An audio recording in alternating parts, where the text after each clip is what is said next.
Hi Cancer! Welcome po sa ating channel at ito ang inyong daily Gabay Tarot reading for April 8, 2025. Please be reminded kung naka-resonate kayo, comment down. Kung hindi kayo naka-resonate, ibigay niyo po sa iba kasi general reading po ito.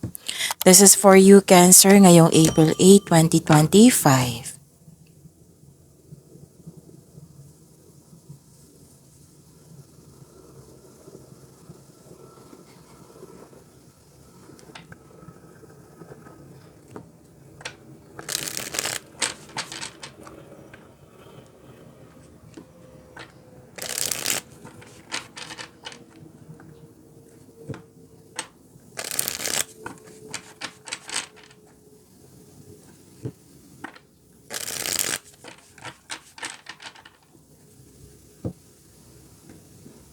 Para po ito sa inyo Cancer ngayong April 8, 2025.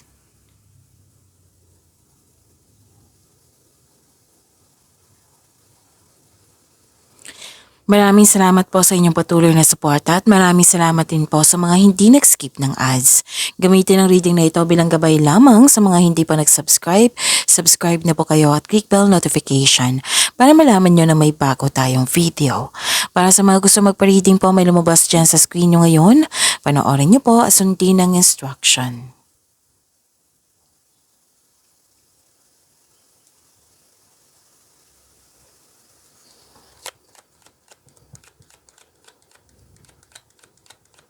Spirits Guide, mga ganap pa para kay Cancer ngayong April 8, 2025. I need 3 cards po.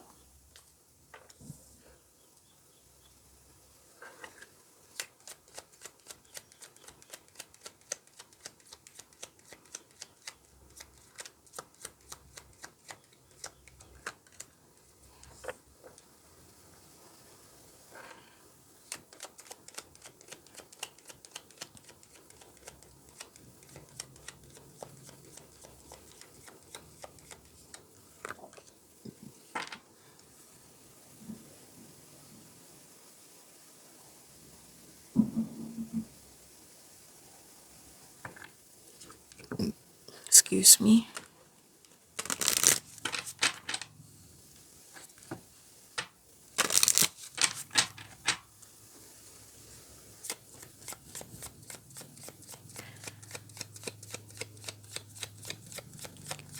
Spirits Guide, mga mensahe po para kay Cancer ngayong April 8, 2025. I need 2 cards po.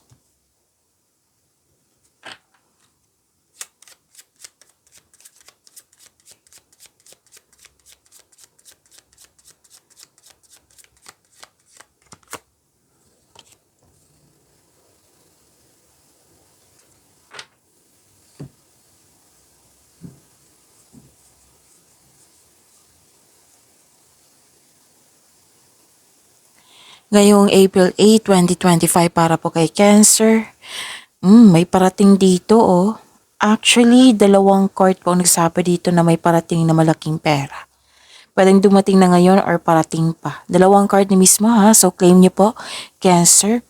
Nakikita ko rin dito na may makakatanggap kayo ng news or information. Pwede din malaman mo yung totoong intensyon ng isang tao sa iyo.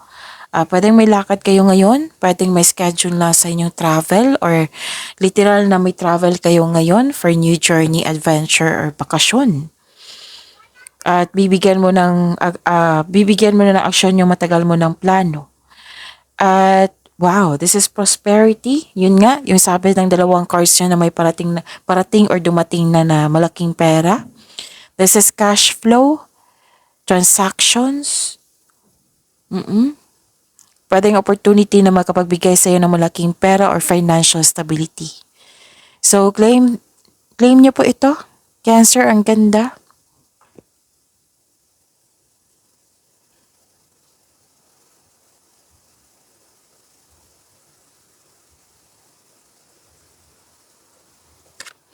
Message po, pets are very attuned to shifts of energy and the presence of unseen beings. If your dog or cat perks up and seems to sense something, it's possible an angel is visiting your home. Wow. At times, you may receive a series of favors of unexpected gifts for no apparent reason. The angels are here to remind you that you are deserving of all good things. Might may nakatanggap din kayo ng regalo or tulong ngayon. So, the angels are here to remind you that you are deserving of all good things.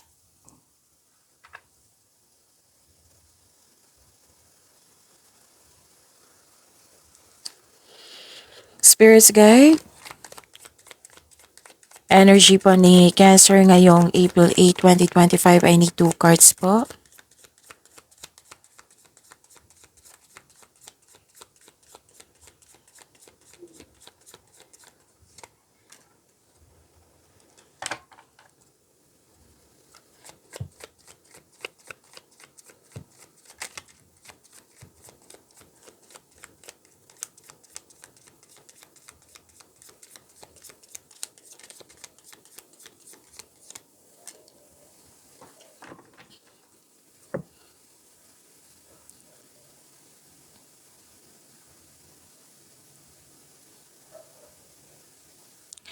Kung may narinig kayo or may nakita kayong repeating message, meaning to say pinupush ng cards nyo yan na kailangan yung bigyan ng atensyon. Like for example, nanood kayo ngayon sabay April 7 and April 8, video reading ni Cancer.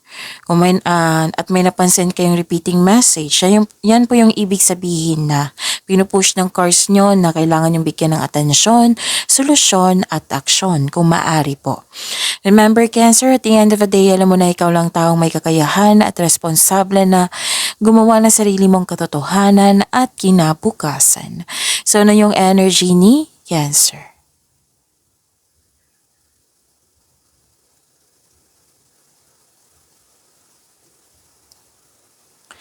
May nakita ko ditong disbalance or you're pushing for results. May hindi nagkasundo or nagkaroon ng conflict of interest. May impatience akong nakikita dito. Oo. So this is parang loss of connection sa isang tao or hindi naging balance ang inyong connection. May unfair treatment or maaring problema ito sa pera. Nag-struggle ka sa changes, Cancer, kasi nag-look back po daw kayo sa nangyari na. Ang advice po ng card dito, kailangan niyo pong mag-focus sa present. Try to look at what you need now in the present. Mag-focus kayo sa present. Para may expectation tayong better outcome sa future. And please know na you are divinely guided. You are guided to find peace. So seek balance and create a calm atmosphere.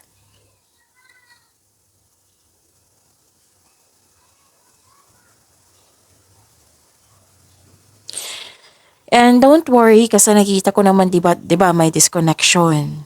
Maaring magkasundo na kayo ngayong araw na ito. Pwede din na may namuong relasyon ngayon or commitment sa isang tao, promises sa isang tao, or nagkaroon ng deal. Pwedeng may nanligaw or kayo ang nanligaw kasi may shared feelings and mutual attraction dito.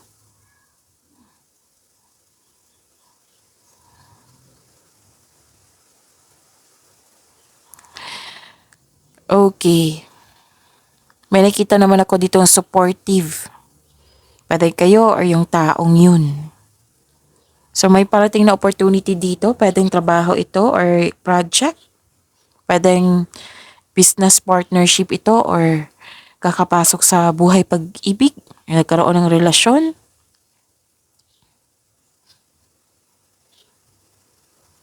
Itong partnership na ito, whether sa love life man ito o sa career and money, sabi po ng card, magbibigay ito ng kaunlaran sa iyo, growth. Let's say sa job opportunity ito, magbibigay siya ng financial growth sa inyo, personal growth. Pwede yung pag-ibig, buhay pag-ibig ito, magbibigay ng personal growth to, magiging matured ka. Mas marami kang matutunan. Magkaroon ng balanse. So at the end of the day, huwag kayong mag-alala. Kung hindi kayo nagkasundo, basta may nakita ako dito, magkakaroon din ng balanse po.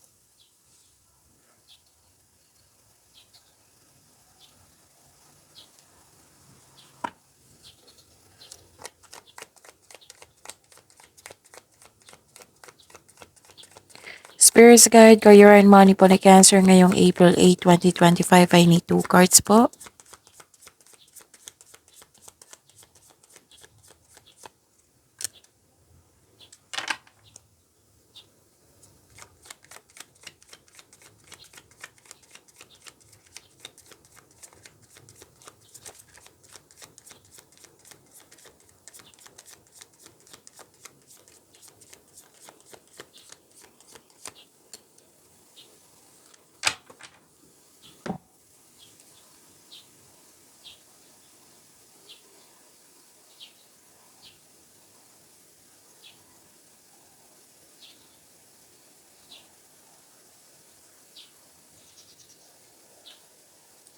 Sa career and money nyo po, okay, this is advice. May advice po dito sa career and money nyo. Follow your intuition kasi malakas yung intuition, no? Makinig kayo sa inyong intuition kung pwede po. Follow your intuition in making financial or business decision. Naghahanap kayo ng sagot sa inyong katanungan dito or pwedeng naghahanap kayo ng sign. Kung i-go mo ba or hindi. May sagot na dito. Nasa iyo na po daw yung sagot. Sabi po ng card. Huwag po daw kayong umasa sa opinion ng iba. Trust yourself. Siyempre, bago tayo maniwala sa ibang tao, magkaroon ng tiwala sa inyong sarili. May malalaman din kayong sekreto po. Cancer. Mula sa isang tao. So, ang advice ng card nyo dito, clear your mind and ask your heart for the answers you seek. Trust your own counsel first. Magtiwala sa inyong sarili. It might be may malaking influence ng isang feminine energy dito. Babae po. Maaring tutulungan kanya. Basta malaki ang kanyang influence sa araw na ito. Pwedeng kayo ito. So, nagkaroon ng common sense, awareness, nakareceive kayo ng wisdom message, may changes. Pwede nag-aaral din kayo dito, Oo. Nag-aaral para may makuhang clarity or learnings. Self-knowledge.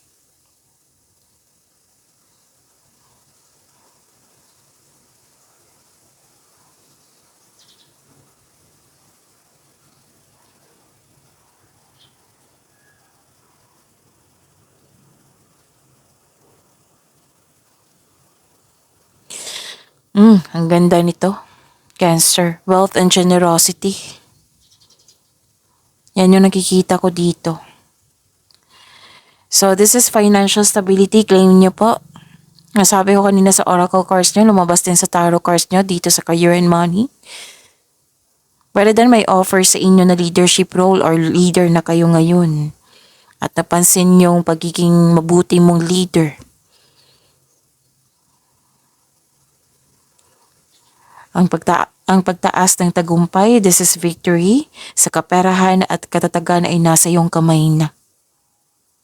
So, this is the second card na nagsabi dito na may parating na kasosyo or may magbigay ng puhunan sa iyo upang tulungan ka sa pagkamit ng iyong layunin.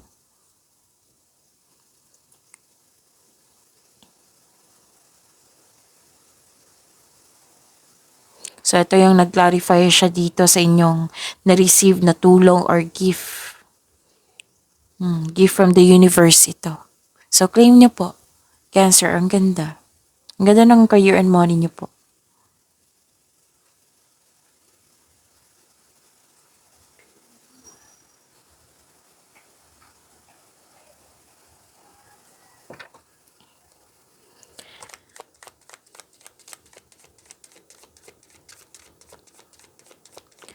Spirits Guide, Love Life, Self-Love, Partnership, and Romantic Cancer ngayong April 8, 2025. I need 2 cards po.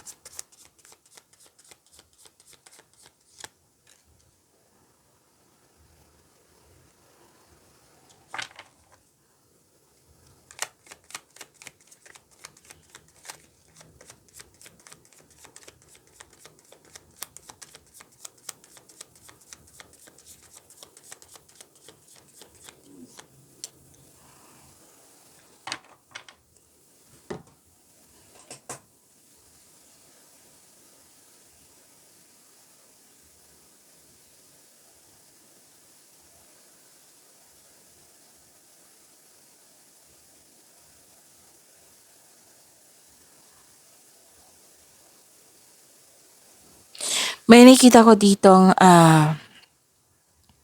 fear of change. Parang nawalan kayo ng gana dito. Or nagkaroon ng hesitation. May ganap na bago sa'yo na wala ka pang experience. Tapos, nahirapan kayo sa paggawa ng desisyon. Or, sabi ng card dito, mag-ingat kayo sa paggawa ng desisyon. Siguraduhin karapat dapat pa. If you're not ready, wag muna. Sabi po ng card. Kailangan maging handa po daw kayo. Pwede doon takot ka mag-move forward or takot ka sa mga challenges na na-encounter mo ngayon. Pwede doon na nagkaroon ka ng hesitation to step out from your comfort zone. May plano ka na, kumbaga, nakikita ko dito, may plano ka na pero mamaya na. Yan yung nakikita ko.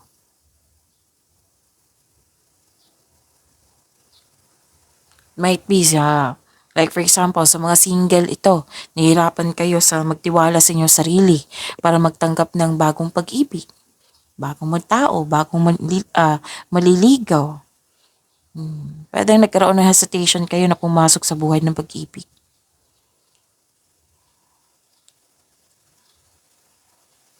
Pwede din sa buhay mag-asawa, sa mga marelasyon na gusto nyong mag-level up na or may opportunity dyan para sa ikakabuti ng inyong relasyon pero nagkaroon ka ng hesitation or uncomfortable ka sa inyong sa pagbabago.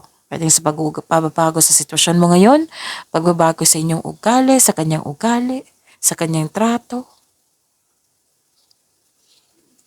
sa kanyang treatment.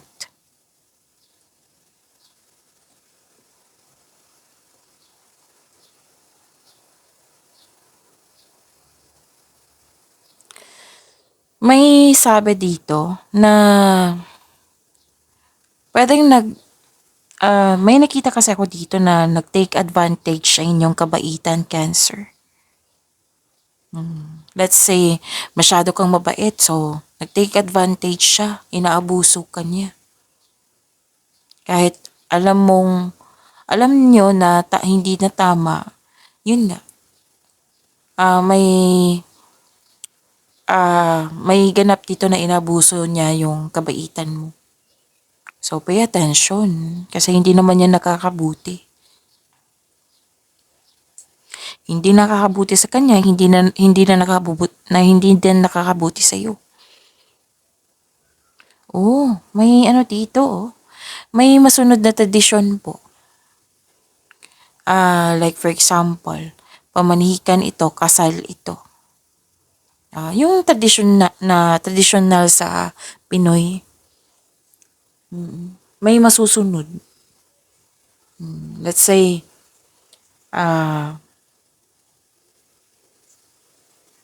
ayaw nyo mag-live-in, gusto nyo kasal. Action to eh. Plano to, may kasamang action. Mangyayari. Oo. Kasi masunod. Walang tutol. So, sa mga single dyan, this is a signal na pwede din na may nakita ko dito sa mga single na pwedeng attractive kayo, na may affection or attract kayo sa estudyante or isang teacher. Pwedeng natutuwa ka sa kanya kasi marami kang nakuhang kaalaman sa kanya. May natutunan ka. Pwede. Sa mga relasyon sa buhay mag-asawa, yun nga, may pamanikan, maghahanap na kasal, you and your partner have a strong beliefs about romance and partnership. Pwede din nasunod yung gusto mo. Nasunod yung gusto niya. Basta tradisyon na nasunod po. May usapin din dito regarding sa education po. And you're still showing your kindness to everyone. Pag-imanin niyo po yung blessings sa binigay sa inyo, Cancer. See you tomorrow. Please like, subscribe, and click the button for notification para updated po kayo sa daily tarot reading natin. Maraming salamat po.